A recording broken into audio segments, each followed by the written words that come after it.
It's the same shape. It's the crack in my wall. It's following me. How can it be following me? Welcome to About Time, a Doctor Who podcast. I'm Stephen, and I've been a Doctor Who fan since 2005. And I'm Ben, and I've never seen the show before. Now we're watching and discussing every episode of the revived series. And quite frankly, it's about time.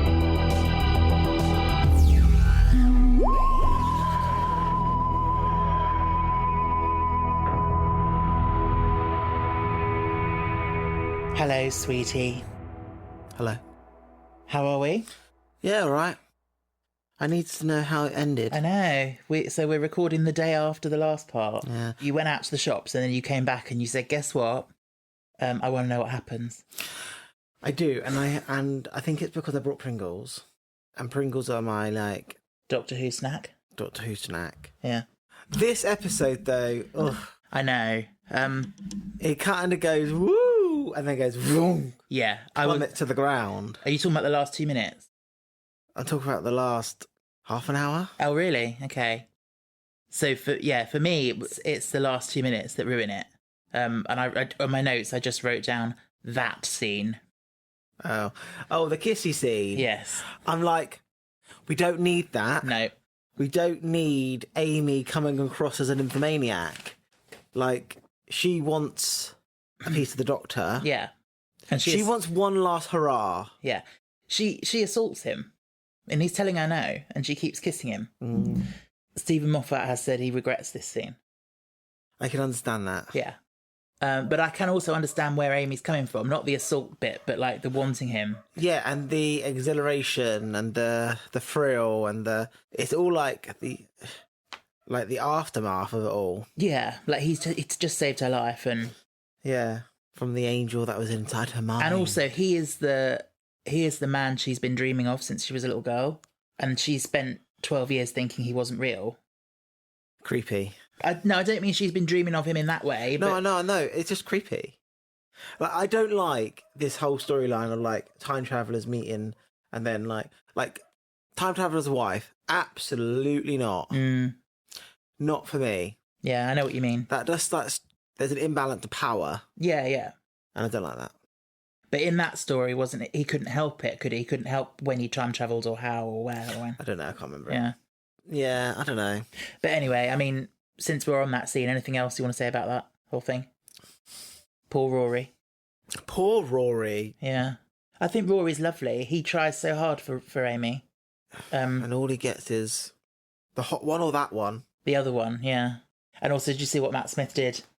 No. He mimed a big nose. Did they have a big nose? Well, I think no, maybe slightly bigger than average, but nothing extraordinary. Oh. But Stephen Moffat, as we know, loves making jokes about people's actors' appearances, yeah. Because with Matt Smith, it becomes his chin that he always goes on about. Can we just agree that Matt Smith has been cursed with the 2010 hair? Ah. Because he looks like he could... If you put him at the Your Ball, he'd fit in. Your Ball was filmed in 2005. No one cares. Yeah, I know what you mean. His hair does look different in these 2 episodes than the rest of the series, I think. The end of this episode looks very coiffed. Yes. And... Fun fact, by the way, these 2 episodes were the first ones he filmed. Oh. So I feel like he's a lot more settled as the Doctor in these ones compared to the first 3 episodes, but he filmed this first. So... Yeah. It's weird. Intensely weird. Mm. And by the way, I've made this note right at the top because I've been meaning to talk about it every episode and I keep forgetting. When we did the 11th hour, I realised we never actually talked about his costume and what you thought of it. It's all right. It's okay. It's okay. It's almost, for me, it feels very scholarly. Yeah.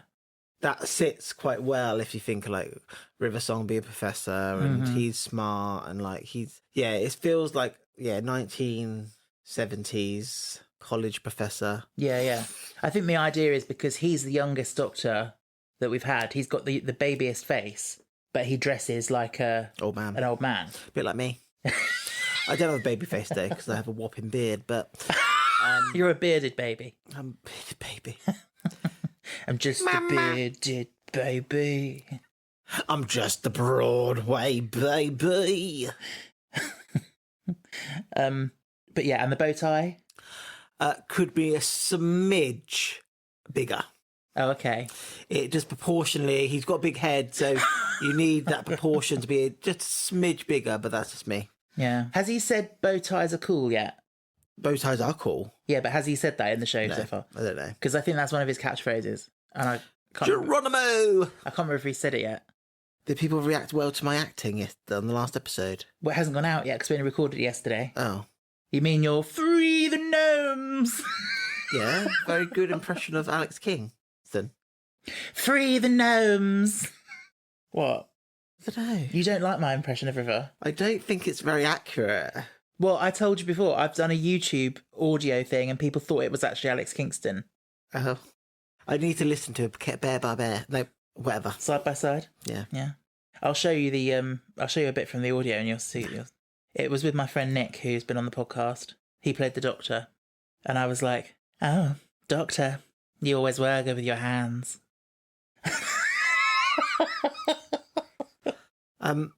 Let's talk about River. Let's talk about River. Let's talk about her and her chaotic and strange life that she leads. Okay. She's imprisoned, Yes, she's in prison. wanting a pardon for doing Yes. this mission. And She said something about, let's see if I've done enough to earn a pardon this time, as if it sounds like she frequently gets let out for little missions. yeah, I think she has, because we need to see her again. And she killed a man. She's killed a man. Hashtag she killed the Doctor. A very good man. She killed the Doctor. Best man I've ever known. She killed the Doctor. Is that what you think? Yeah. How does River respond when she's Jodie Whittaker? Spoilers. Oh, is River a bisexual babe? Maybe. Oh, I'm sure she is, yeah. Oh. I'm sure she is, yeah. We're probably the only planet in the solar system or the universe that have this, like, strict rules on gender. Yeah. Like, I bet aliens look down and are like, fuck's sake, get a grip. Absolutely, yeah. They're only there to make babies. Yeah. But yeah, so you think she's killed the Doctor? Yeah. Yeah. Obviously, it's meant to make you think that. Because, yeah. And He's, Father Octavian said, a hero to many.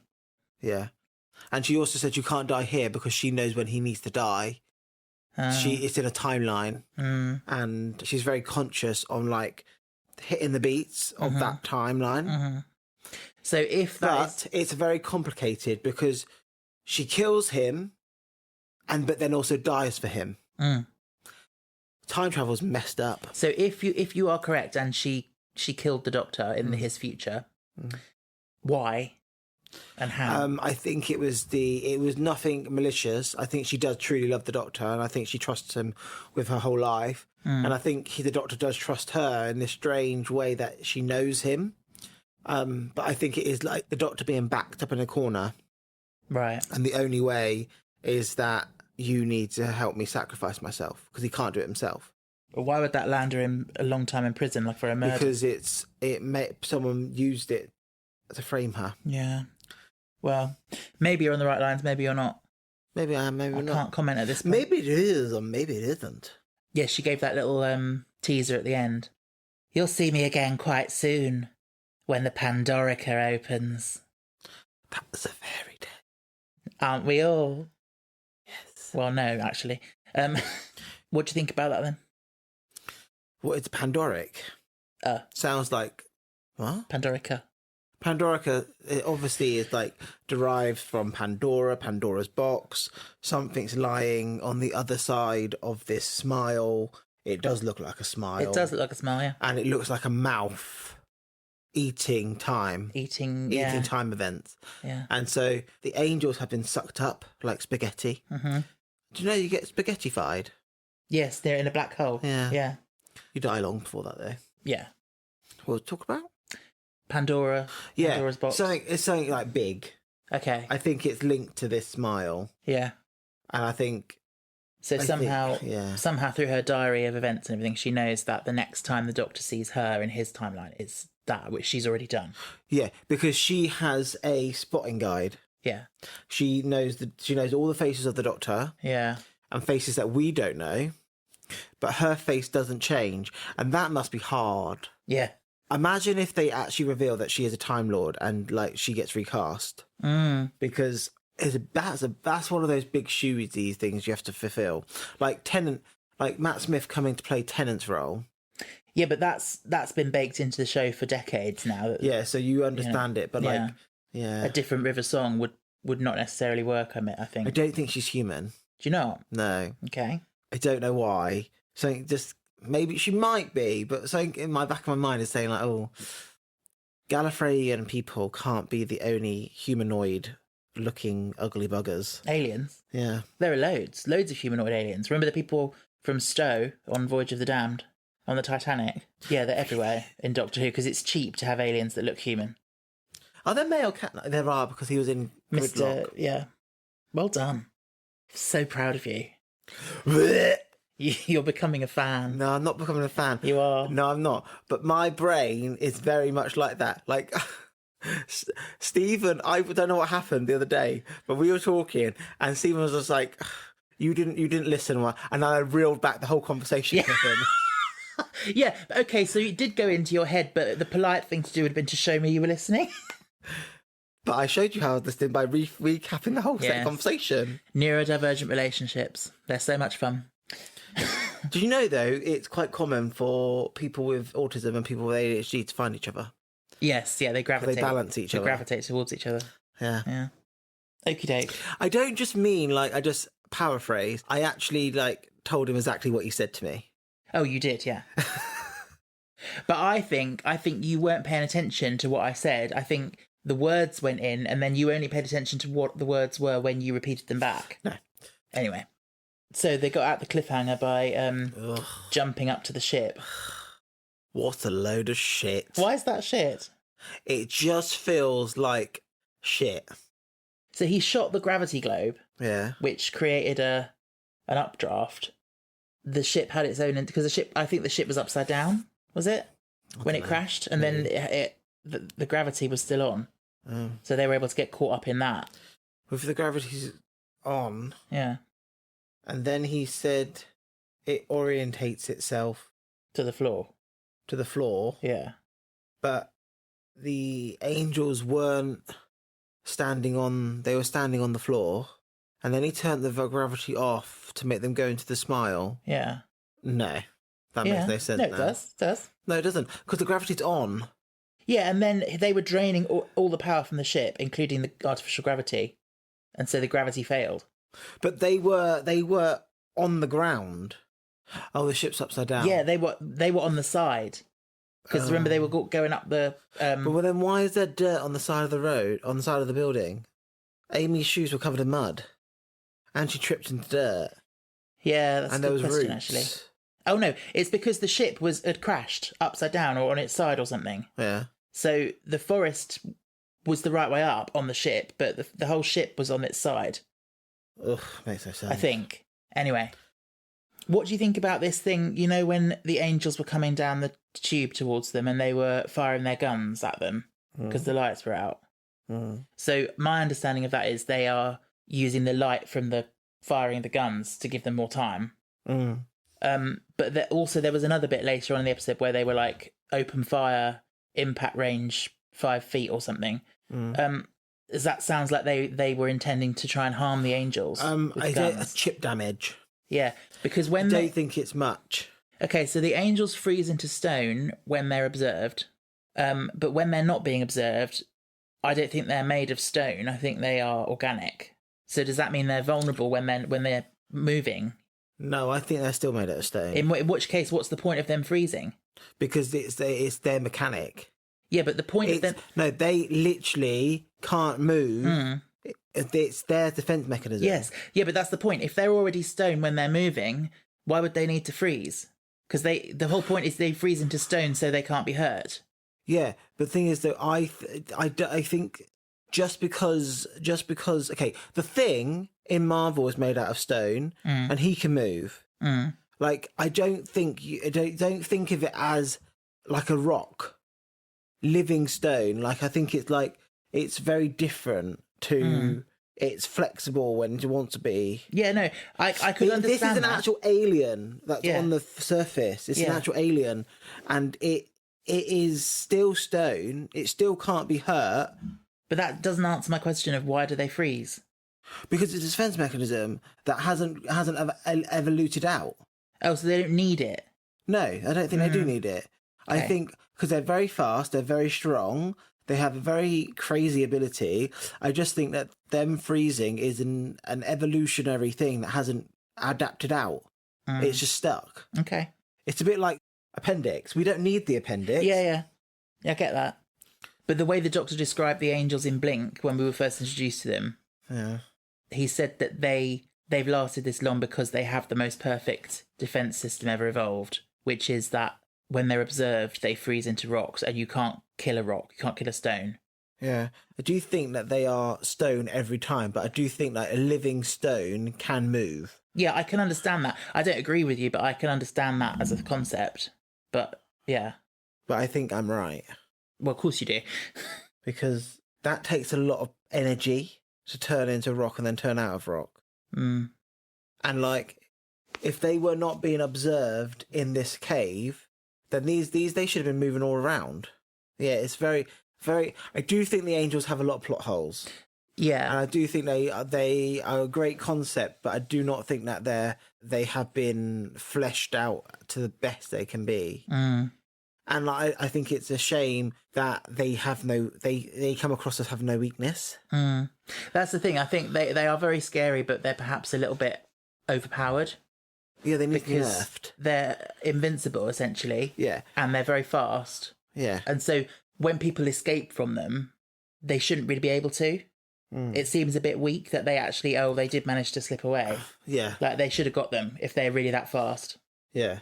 And this whole thing when Amy's in the Oh, God. the forest. Yeah. That whole thing, that whole sequence of her with her eyes closed. Oh, my God. Learn how to edit! Mr. Moffy. What do you mean? Cut it. Cut that whole bit? Cut it. Yeah. Cut it. It doesn't make sense to me. And this whole keep your eyes closed. So she would have to have a special type of. So some people can see things when they're closed their eyes, and some people can't. Yeah. So they've got to rely on the fact that she can't see anything when she's closed her eyes. Yeah. Because if she can, some people. I'm in the middle. Mine is like I can see things, but it's behind static. Mm. Like static. Yeah. When you close. But your eyes. is a mental image different from? Yes. No. An image of an image of an angel is an angel. Yeah. No matter where it is. Yeah. So that I personally think that is a very big plot hole because if she closes her eyes, then she's going to see the stoner cold bitch behind her eyes, and she's just going to be like, "Oh, there you are, bitch." Yeah. Yeah, I do get that. Because he said about shutting down the vision centres of her brain. But some people can still see things when they close their eyes, Doctor. Yeah, because the point was the image was in her mind. Yes. So, yeah, you're right. It makes no sense. It doesn't make sense. And the thing that really annoys me about this is the whole, you've got to walk like you can see, and they'll just assume you can see them, and they'll stay frozen. Oh my God. Okay, I do not mean to offend anyone, but what a fucking patronising thing to say. You wouldn't turn to a blind person and say, walk like you can see. No. No, you wouldn't. No. Because they can't fucking see. No, all right. But, he said the angels weren't that interested in her because they were running from the crack. But it just... The freezing into stone is supposed to be a fact of their biology. They can't control it. Yeah. It's not like they choose to freeze. It just happens to them when they're being observed. Right? So why would they be... He said their instincts kicked in, but it's just a bit wishy-washy. Yeah. That they freeze when she's not actually looking. Like I said, it does feel like he uses them as he wants to use them. Yeah. He doesn't... There's no law behind it. Like, with the Daleks, there's law behind it. Mm. Do they use it all the time? No, but there is. Cybermen. Yeah. The same. That is what makes them two scary. The thing with the Weeping Angels, we don't know their origins. We don't know. No. And that's the thing. I think to myself, they're mysterious. And there's no men. Well, you say that. I don't think they're necessarily female. They just look like what we think of as female. Yeah, but my personal opinion, though, Stephen, is this.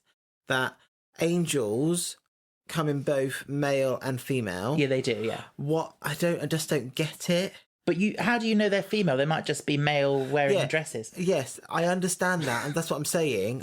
But visual representation on a TV show, it's just coming across to me that only girls can be angels. Yeah, but I don't think And they are female. I'm not saying that. Yeah. I'm not saying that the actual alien is male or female. I'm saying the representation and the visualness that is on that TV screen is coming across very female swayed. Yes. And it's why... coming across like you can't become an angel as a man. But no one would want to become an angel. I'm not talking about angels. I'm talking about God's angels. Oh, real, quote unquote, you can't real become angels. an archangel like Michael or Gabriel, but you can become an angel. Okay. The other question is why do they look like angels? Why do they look like that? Because it's one of those things. It's like pretty but dangerous, like femme fatale. For me, I think that's what they look like, and they've existed for millions of years, possibly even before the universe. Yeah. And for me, maybe humanity's idea of an angel comes from them. People have seen those ever since humans have been around. Yeah. Anyway. Yeah. Like I said, I do think that they are a fantastic concept, and I do think that they need a little bit of work in like their fleshing out their lore, because a creature needs it. As we don't have their foundational story and their origin, it allows the writers to do anything they want with them and retcon too much. Where if you laid that foundation of like lore, when I'm not saying AWL, I'm not saying LAW, I'm saying LORE. LORE, and that would allow for some continuity. Because it's that golden thread, isn't it? That will lace through them. There's no golden thread for them at the moment. Okay. That was a good point for me. It was. Very long, but... Excuse me. I brought things from IKEA. You did, yes. I can't tell you what it's for, though. No, because you, for some reason... Why don't you want to tell people? I don't know. I just want to keep it for me for a little bit. I think it's because somehow you imposter syndrome, you feel like it's going to be taken away from you. Yeah. It's not going to get taken away from you. I will be honest, that's exactly how I feel. You've passed. Every day. You've got a job. You're doing amazingly well. You need to own it. Yeah. I do fear that, like, because I just feel like I'm going to get punished because I enjoy my job now. Yeah, that's so sad. I'm thirsty, babes. I'm always thirsty. Oh, Stephen was on Twitter. Oh, shush, shush. And it's just a normal Twitter. And I looked over and the first thing I saw was a bulge. On the screen. And then if he goes on his Instagram, the first 3 pictures are bulge, Doctor Who. You don't like anything else. It's basically bulges and Doctor Who that you like. My Instagram obviously knows me very well. Twinks and TARDISes.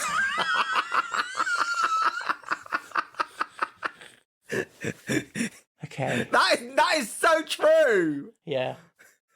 I don't just like twinks. I like a range. Your preferred type is a twink. Or a twunk.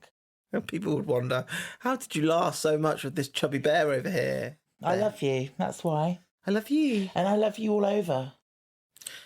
So weird. Okay. Weird to say, but I do. Thirsty. Oh, have a drink then, babes. I've finished my drink. Get another one. I'll get one when we finish. Okay. We had a roast dinner last night. Yes, we did. Oh, it was delish. The gravy was so nice. Yeah, And the cabbage I was so brought new OXO cubes, but they're not OXO cubes. They're like KALLO, maybe? Calio? I don't know. They're not bad. I leave all the culinary stuff to you. You do. Did you like the whole bit where Amy kept talking and then she kept like randomly saying 10? It was all right. Yeah, I think it's quite cool. It was, but like it just felt like The best one's when she goes, Doctor, I'm 5. No, I'm 5. I'm fine. Did you have to do the Welsh accent? Scottish accent. I wonder how Amy would sound in a Welsh accent. Like Gwen, probably. When will we see Gwen again? In Torture Series 4. Is she in it? Yeah, With the Baba? maybe. Well, she was pregnant, wasn't she? Yeah. With Reese. Arlo. We don't know the name. Bingy. I heard the other day, I hope it's not true, but I heard that Torture was getting taken off iPlayer. Good thing you got it on DVD then. I don't have Series 4 on DVD. Oh.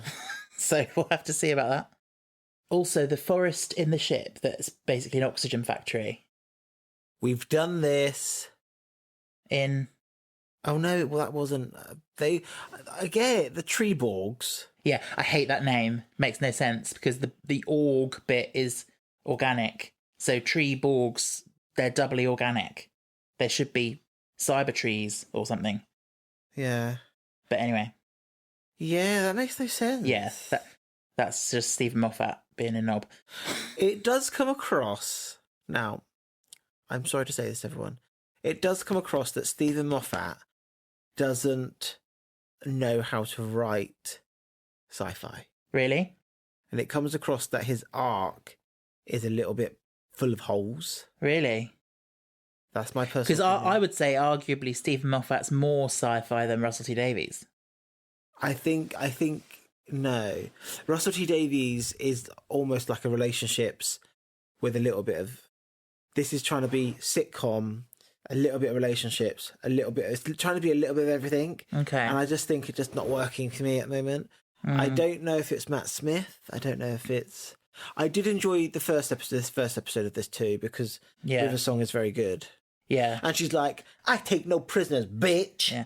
I think the second part does let it down a bit. Yeah, it just falls down. It did not need a second part. Oh.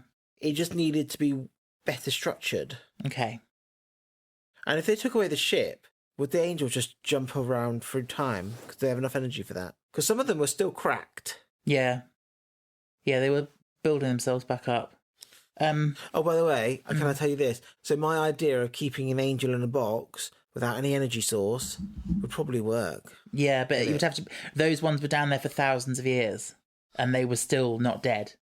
So you'd have to keep it locked up for a very long time. So what about the cracks? We're getting more information They look like about a them Joker now. smile. Yeah, we're getting more information about them now. I think he said something in time is happening. He said there's a big explosion happening at some point in time, and this explosion is creating these cracks. Oh, I wonder where it could be. Could it be the Time War? Do you think? Yes. Oh. Someone trying to explode it to crack open the time lock so that they can get in and all this. But just to tell you this, they can't, and they're throwing this, and it's causing such a big... And that time lock is so closely linked to time that it's cracked time for time. Okay. Yeah, I can understand that. But yeah, if things get too close to this crack it has energy spilling out of it, they get erased from time. Yeah, it's almost like the angels, but on steroids. Because the angels will... Well, they snap your neck in this one, but the angels will fling you through time. Yeah, but they don't erase you from time. That's what I just said. I said it's like the angels, but on steroids. Oh, okay. Listen, open your ear holes. But this is. I think this is linked to the duck pond thing, which he mentioned again this episode. He said, "Why is it a duck pond if there are never any ducks?" And it's like cause and effect. Like there can be a cause and an effect of something, and then with this removing things from time, you can remove the cause, but the effect still remains. So yeah, very interesting. I also liked when he's trying to save her, and he's trying to think, and he snaps. He doesn't have any time for compassion, because that will slow him down. She's like, I'm scared. He's like, of course you're scared. You're dying. Shut up, because he's trying to think. You know, and River's there being like, it's okay, just let him think. Like she's comforting her. Yeah, and then he snaps at River twice, and then she looks at him shocked. Yeah. Then she gives him a look that says, "I can't wait to kill you." Well, she's already done it. If that's what's happened. Oh, she has. In her past, it is. She knows that she will never have to really live without him because he will That's always the thing, save though. her. If what you say is true, and she did kill the Doctor, she's seen his death, and he's seen her death in her future. Yeah, my personal opinion, it wasn't her choice. Okay, it was the Doctor having to make his choice, and like he died, but then there was like when they thought he had died, he hadn't, because when he woke up in a morgue, and he was then suddenly Peter Capaldi. Oh, I see.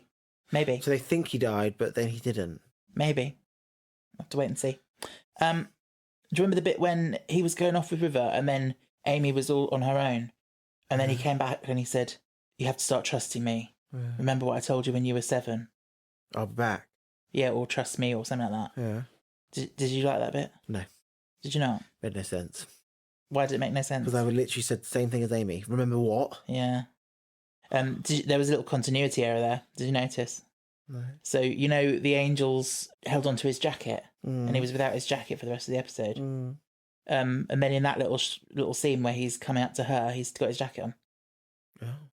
By the way, he never got his jacket back at the end, did he? No. So maybe he gets an identical one. He's got a replicator. Yeah.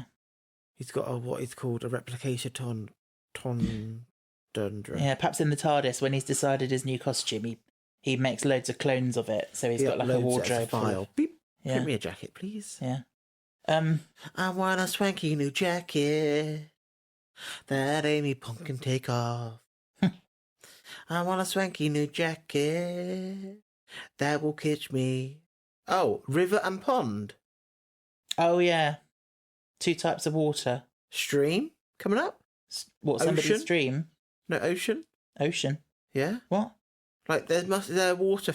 Is there a link to water? Something's happening? I think it's just a coincidence because you do get watery names. I think people just like using those kind of names. By the way, I really love the teleport effect that they have in this episode. I don't. You know, the swirling sand? No, I don't. Oh, I love it. It kind of reminds me of apparating in Harry Potter. No, it makes no sense. Why? It just makes no sense to me. It looks so cool. It looks cool, but it makes no sense. All right. The only thing I can make sense of it is that the beam that makes them go adapts itself to the environment that it is, so it doesn't cause any noticing. I don't know. I just think it's cool. So what do you think is going to happen now? The next episode is called The Temple of Tomb. No, it's not. The next episode is called The Cybermen Return. No.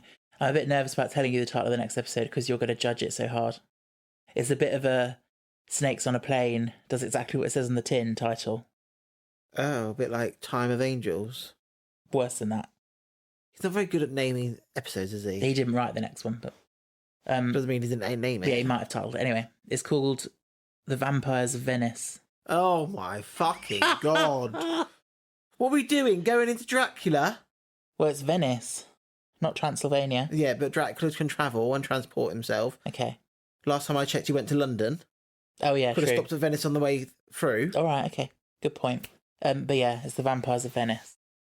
Whoa, whoa, whoa. I signed up to watch Doctor Who, not a rompy vampire flick. I bet it's gonna be like Twilight. Not Twilight. Really. Not really. Twilight. Anyhow. Oh, I've been playing Lego Harry Potter. Lego, Lego, Lego, Lego, Lego. Bought years ago before J.K. Rowling revealed herself. So She started the shit on humanity. Yeah, but it's fun, and it's made me think. I really wish they would do a Lego Doctor Who game. Yeah, it'd be so cool. They could do different levels, like one story from each Doctor or something. No. Yeah. No. Imagine the Daleks, little Lego Daleks. I just think it should be one story. Oh, the whole thing, one story. One story.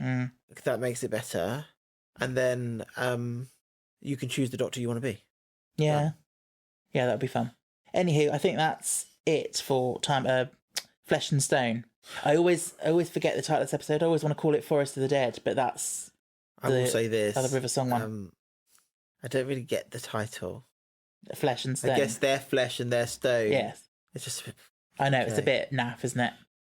How many stars are you giving Flesh and Stone? 2. Puke, puke, puke. Oh, wow. So last one was 4 and you're going down to 2. It plummeted quite quick. Okay, yeah, I think that's fair. I'm also going to give it lower than the last one. I'm going to say 3 stars. Anywho. You're so generous. Yeah. I enjoy quite a lot of it. For me, it's that end scene that really ruins it. Yeah, it didn't need to be there. No, but then we're going back, aren't we? Like he's saying, you are the key," or something like that. He said it's all about you. And then they showed again that clip.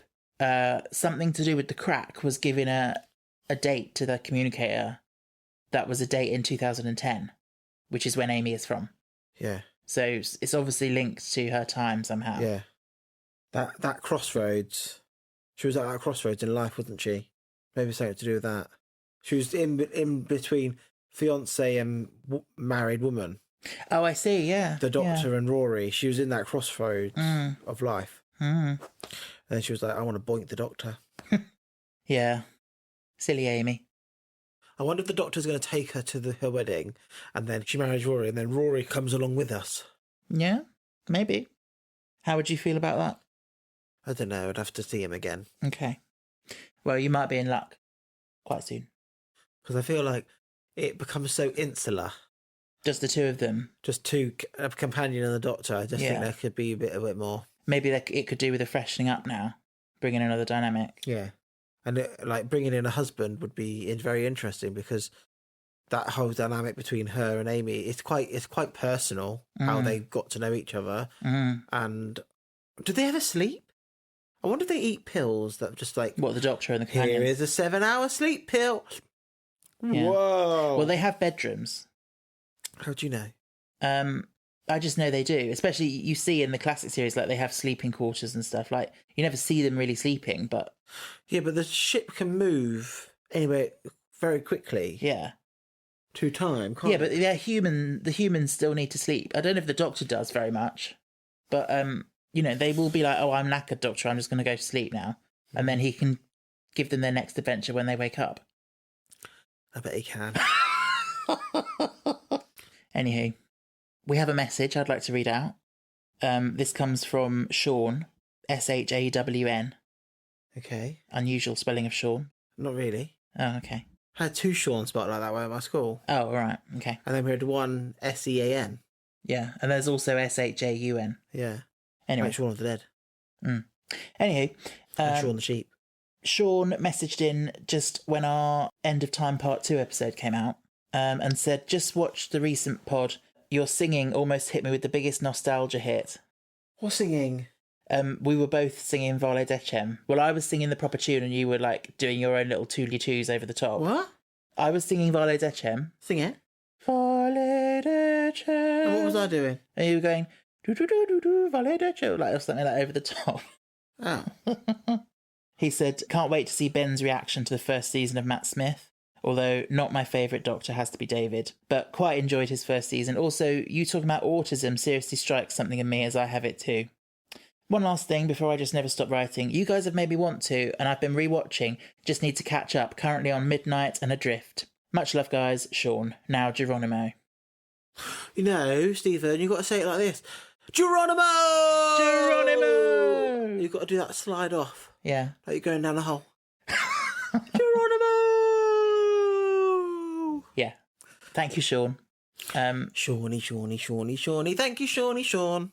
I never get tired of hearing people say that they're enjoying listening and that we've inspired them to do this or do that or watch it or whatever. Oh. Nice, isn't it? Yeah. So if you want to drop us a message, you know where you can do that. Before we finish, we have one final thing to do. Yeah. Patreon, shout-outs. Patreon, shout-outs. Who am I doing it as today? The man who was killed by the angel. Oh, Bob. No, the other one. Father Octavian. Yeah. I can try. No, I can't really do his accent. You don't want to know, sir. You really don't want to know. Is he Scottish? Yeah, I think he is slightly Scottish. So how can he be slightly Scottish? Well, it's not a very strong accent, but there's something there. Huh. And his name is Ian Glenn, so he probably is Scottish. Come on, Stephen. Okay. I'm not going to do him. I can't do him. Okay. Amy? Oh, do what you need to do. We're going to go through our list of supporters on Patreon. It's not a very good accent, never mind. Needs to be more Scottish. Yeah, but it's not your typical Scottish. It's not that kind of Scottish. It's in sort of... She comes from Inverness. Does she? Yeah. We've been there. We have been there. Okay, so our current patrons are Louisa, Philip, Northerly, Jason, Tom, Louis, Michael, Ferna, Heather, Benny, Caleb, Monica, Amber, Jess, Kaylee, Kieran, Jay, Owen, Natalie, Imogen, Sarah, Aaron, Jake, Janie, just Janie, Elijah, Scott, Tony, and Nat. Thank you so much to all our patrons. I will never do this accent again because it's not very good. Actually, that's a lie. I probably will do it again at some point. Just make it better, babes. Yeah. Reflect, practice, execute. So that's that. Thanks for listening. We will be back next week for The Vampires of Venice, which Ben is clearly not looking forward to. But until that time, stay cool, stay safe, stay fantastic.